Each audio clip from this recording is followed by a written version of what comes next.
Yes, these do count towards the 75% of TBR rule.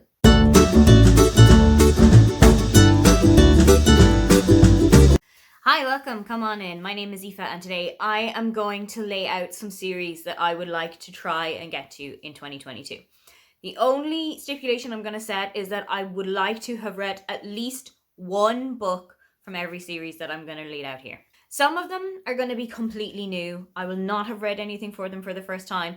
Others, I've already read one, maybe even more of the books that are in the series. I just want to continue on from it because I've really enjoyed it. First one up is a brand new series, and it is the Modern Love series by Alicia Rai. I follow her on TikTok. I have watched her videos quite a lot, and I genuinely love her sense of humor. I know that her books are kind of about dating in the online world and dating in the modern world, and also very inclusive. There's a lot of Asian characters in there, and I am really excited to see what they're like. I have got plans already to read The Right Swipe through the Buzzword-a-thon. I'm not sure what month it fits into. I think it's either March or April. It's definitely in the early start of the year, but I am really hoping that I'm going to enjoy these ones. Next on the list is another series that has got an Asian protagonist in it, and it is the Marriage Game series by Sarah Desai. I have got both of the books that have been published already on my shelf. I've got this one and I've got The Dating Game. This one follows Layla, who is coming back home to her father's restaurant, having lost her job, lost her apartment, and basically trying to start her life from again. It turns out that her father has arranged a series of blind dates for her to get her married off, basically. I am kind of into the arranged marriage trope, especially when they start to really build feelings for each other. So I am really excited to see how this one plays out. Next up is the Heartstopper series by Alice Oseman, and I cannot tell you how many people I have seen rave about this series. You're following Nick and Charlie, who are two young boys in the upper levels of secondary school in the UK. They're getting to know each other, coming to terms with their sexuality. It's all done in graphic novel format. There are 4 of them, and I have read absolutely none. However, I do have the first 2 books of the series on my Kindle, and I am genuinely excited to actually get to reading them, especially because I know that there's also going to be a Netflix adaptation of them coming out in the early stages of 2022. If I can read at least 2 of the books before we get into the adaptation, I will be really excited for myself. Next up, I would like to continue the When Dimple Met Rishi series by Sandhya Menon. This one is There's Something About Sweetie, and when I looked at the names of the books, so you've got When Dimple Met Rishi, There's Something About Sweetie, and 10 Things I Hate About Pinky. When you're looking at the names of the books, they all tie in with well-known romance films from like the 80s, 90s. I love that concept of it. I know that Dimple Met Rishi was about a girl who wanted to work in STEM, was about a girl who wanted to do app development, and that was also kind of an arranged dating situation here. I am gonna go into this one completely blind. I'm not entirely sure what it's about, but I really enjoyed When Dimple Met Rishi, and I am really hopeful that this is going to be the same. Next up is the Wedding Date series by Jasmine Guillory, and this is a 6-book series. I've already got all 6, which means hopefully I shall actually enjoy some of them. I believe that they're more so companion novels than an actual series where you follow the same character right linearly through the book.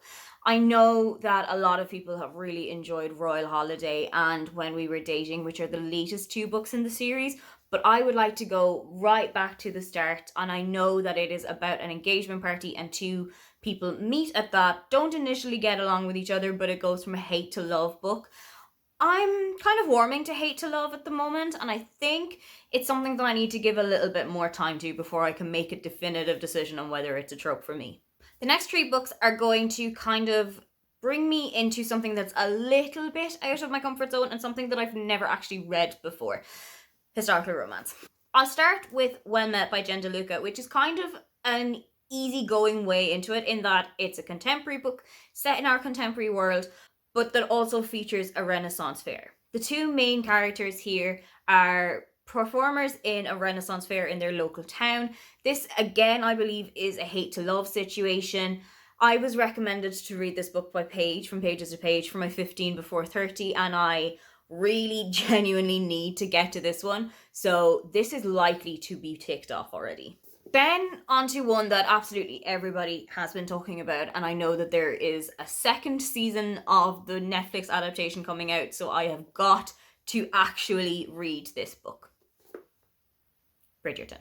I want to read the book before I start watching the show. I always try and do that. I always try and have the book read first before I go into any kind of adaptations about it. It just gives me a little bit more of a clearer picture as to who these people are, what the story is like, what kind of was left out, and what should have been left out, what shouldn't have been left out. I know that there are 8, I think, books in the series. I have read absolutely none of them, but I just could not resist picking this one up. And I have a feeling as well that this might also be a kind of a gentle introduction to historical romance, given that it's so common, it's so popular, there are so many of them to discover, and also that it has an adaptation. The next one on the list that I would really love to try, and another historical romance, is the Regency Value series by Martha Waters. I was gifted To Love and to Loathe, which is the second book in the series, and I have in the past read series non-linear, so accidentally read the third book when I should have read the first, or accidentally read the fifth book when I should have read the second. I don't know why, it has just happened too many times for me to count.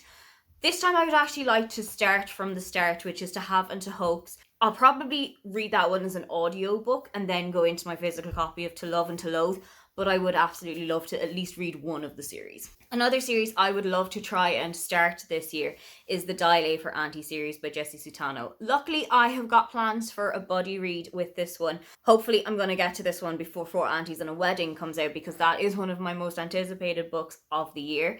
I know that a lot of people have loved this one. It's got meddling aunties, meddling family, Southeast Asian characters. I think it's also got a little bit of an arranged marriage situation in it, which seems to be coming up quite a lot. So I am very excited to see how I get on with this one. The final series that I would like to continue in 2022 is the Crazy Rich Asian series by Kevin Kwan. I've got all 3 books on my Kindle. I have read the first one and I have seen the adaptation for the first one. I haven't read the second one yet, but I am genuinely excited to read it. I've been to Singapore when I was younger. I spent one kind of like 12-15 hour situation there on the way to and from Australia when I was younger.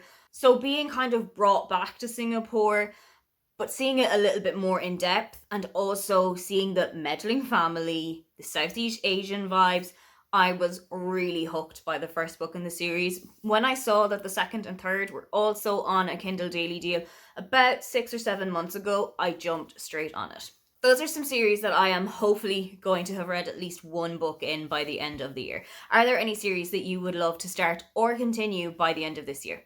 Don't forget to like and subscribe, because I have new videos up every week. Now, get on out of here.